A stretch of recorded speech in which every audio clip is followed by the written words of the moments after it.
Here on the show to talk about the last segment, all having to do with the Washington Commanders and what they're going to do with that number two overall pick.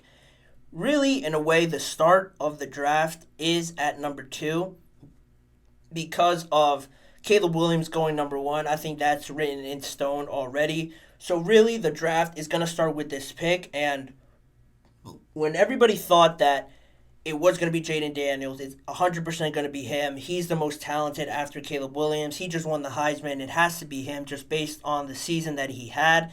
It might not be so cut and dry just because of all the just trail of events that has happened this week.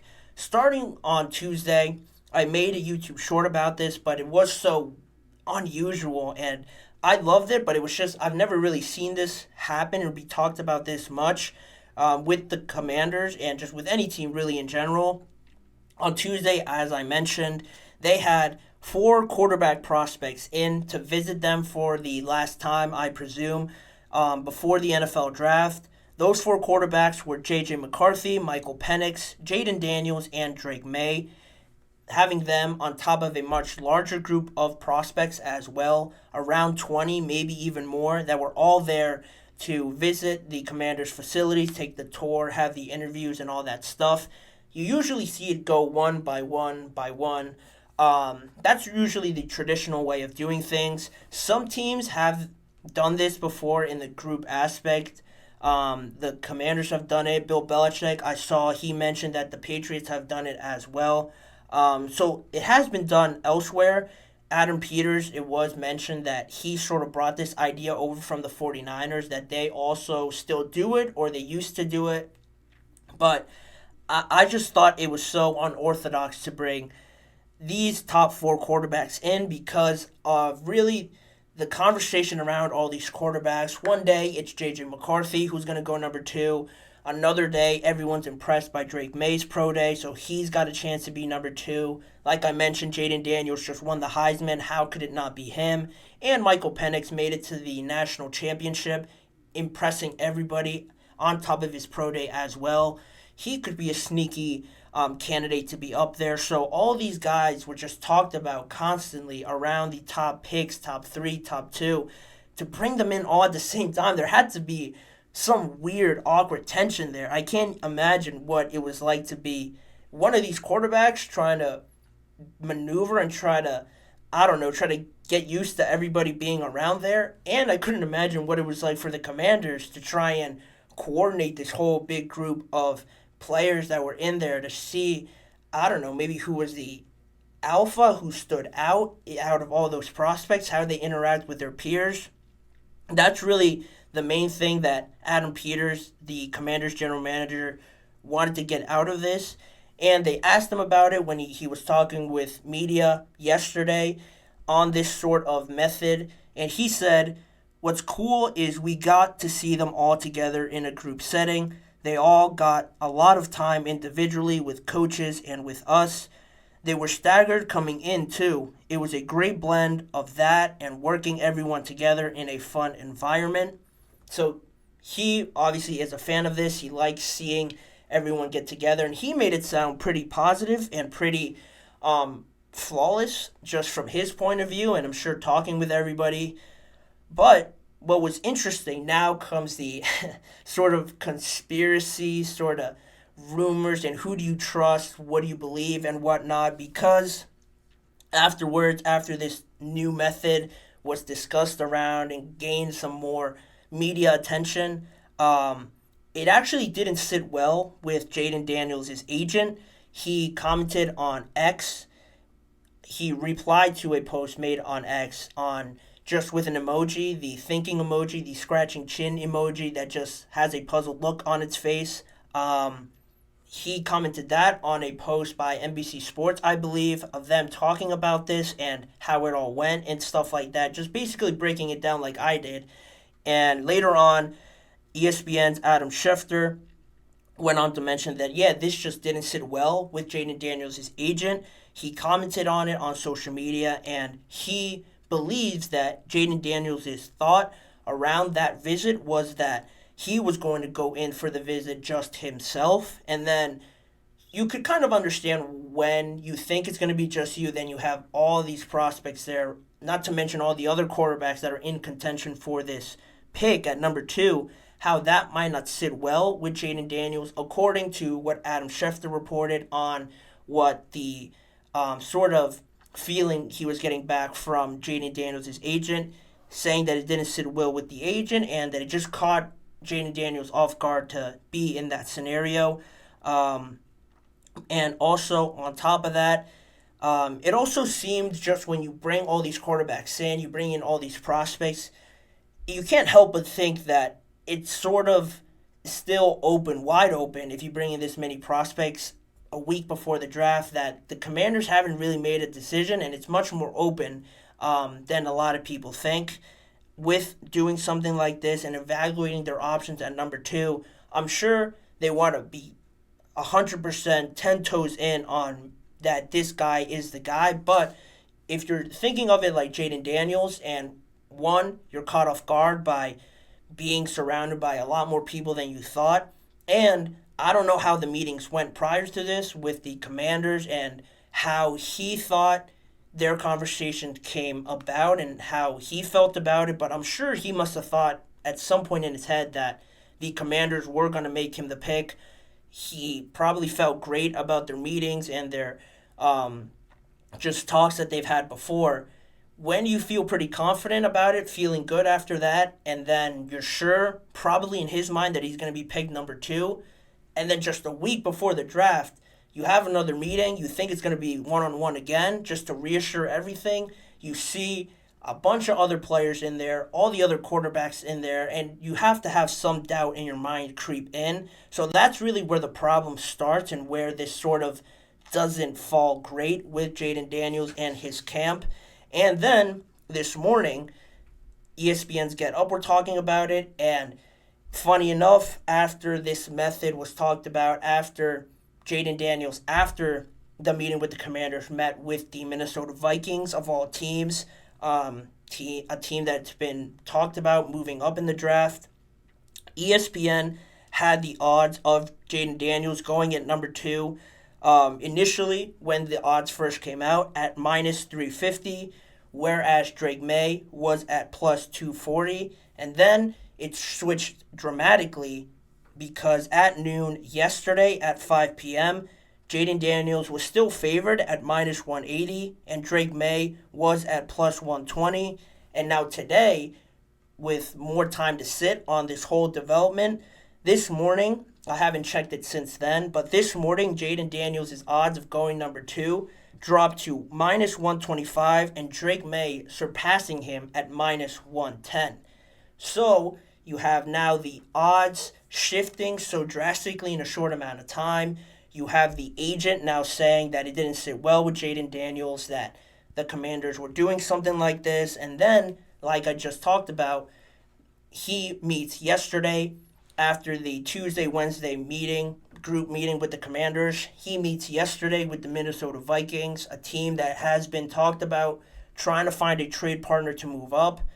Now, to see them going to number 2 might be asking for a lot, but we are at that point, most of all, where you can't sit well on these executives, general managers, coaches saying one thing where their actions might show another thing. That's when it all gets confusing. It all gets a bit fishy with what you hear Adam Peters say, and then with their actions speak louder than words. I truly believe that, and I can't see them being so convinced on Jayden Daniels if they're still having these sort of meetings like this. And on that topic of just being decided on a pick, being convinced about a prospect, further in that media scrum that Adam Peters had yesterday, he went on to say in his sort of closing statement of the just period that the media had with them, he said, "We feel great about staying at number 2. I don't see a lot of scenarios trading down. We're really close on making a decision. Still a few more things in the process. We don't need to make a decision until we need to make a decision. There's no rush with that. We'll probably have a good idea what we're doing early next week." So if there was any doubt about them knowing who they're going to pick, just the way he lays it out, it seems that they're still really evaluating their options. And if that's the case, with the odds shifting like that, I don't want to say 100% that it's not going to be Jayden Daniels, but again, it is odd how all of these things sort of just line up in this sort of conspiracy theory sort of just situation you have going on here. All the clues, all the context point to them shifting away from Jayden Daniels. Adam Peters said it himself. He's not sure who they're going to be picking yet. Probably early next week at the earliest, but it is just weird how it all lines up right now. And just my thoughts on all this overall to close this segment and wrap up the show. I mentioned at the start of this, I thought this method was really interesting. I actually love the idea of seeing this, but I can again see why Jayden Daniels would be caught off guard and just be put off a little bit by the idea of Washington doing this so close to the draft and almost seeming like they're backpedaling on their decision, maybe on drafting Jayden Daniels. If that ever was a final decision made by them, you don't know. Jayden Daniels might have felt a certain way about it, but the Commanders really never thought that it would be Jayden Daniels to start with, so there is some contrasting points there. And just in general, the visit, this sort of group meeting could have been scheduled way ahead of time, so this could just be being blown out of proportion in reality, but it is weird how it just wasn't lining up well, how Daniels wasn't pleased by it. And then meeting with Minnesota, that's sort of where it gets a little bit past the point of just being a weird coincidence. And then the odds changing, plus Adam Peters saying there's no decision made. This could be just swaying it away from Jayden Daniels in a way.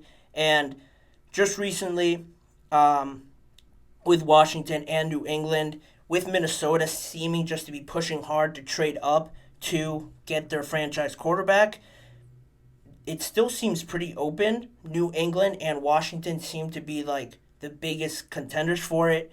There were the Cardinals, there were the Commanders, but I think that's died off a little bit.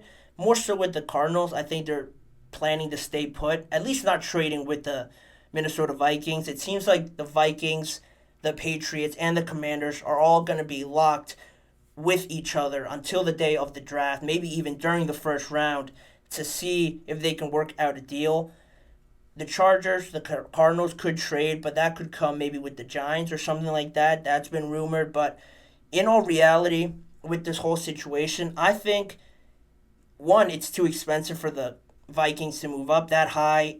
Adam Peters says he doesn't feel like they're going to trade, so it seems like they're going to make the pick anyway. It just comes down whether or not it's going to be Jayden Daniels, what the decision's going to be made. After all this time of people thinking it has to be Jayden Daniels, this just has cracked open the door a little bit more.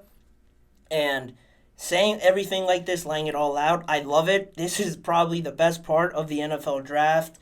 You really, truly don't know what's going to happen at all so early on in the draft. Usually you know top three, what's going to happen, what the general feeling is. I feel like this draft, on top of all the other ones, has that more unexpected, unpredictable feeling that we haven't really seen too much in recent memory. And I love it. I think it's going to be a great draft. I'm excited to be surprised, be unexpected by some news that drops. It's going to be great. The draft is going to be here before we know it. And I'm looking forward to it. I'm going to be talking about it a lot more as the day goes on. I'm sure there's going to be a lot more breaking news to talk about. So very excited to talk about that. But for now, that will do it for today's episode of the GSMC Chip Shot Football Podcast. I want to give a big thank you to you guys for tuning in and watching today's episode. Please remember to like, follow, and subscribe to the show as well. And make sure to also follow us on Facebook, Instagram, Twitter, and TikTok for more of the network's content. If you want to see more of me and this show, check out the GSMC Sports Network channel and the GSMC Podcast Network channel, where YouTube Shorts are always posted each weekday. The full live recorded shows are all on there. for you to go back and watch, as well as individual segment videos. If you just want to go back and watch a certain part of a whole show, or you missed a certain part, they're all on there as well. Tune in every weekday, again at 6:30 p.m. Eastern Time for more draft talk, football conversations, and just talk around the NFL with me, Manny Maradiaga, as your host. Thanking you guys once again for joining me, and I hope to see you guys all back here on Monday. Have a great weekend.